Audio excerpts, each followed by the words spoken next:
বিষ্ণু ইসলাম একবার ওয়াশরুম সেরে এসে দেখলেন কে যেন অজুর পানি রেখে গিয়েছে। জিজ্ঞেস করলেন কে রেখেছে?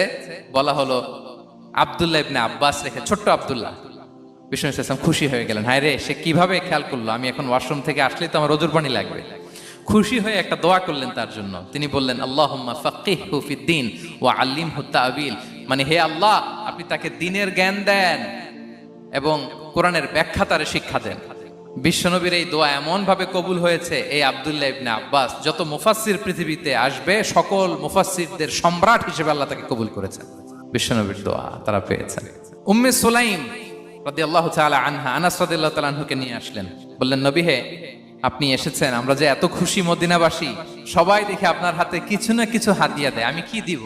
কিছু দেয়ার নাই, কিছু দেয়ার নাই, আমি গরিব মানুষ, আমি আমার নার ছেঁড়া ধন, কলিজার টুকরা আনাস, আমার শিশু সন্তানটারাই আপনারে হাদিয়া দিয়ে দিলাম।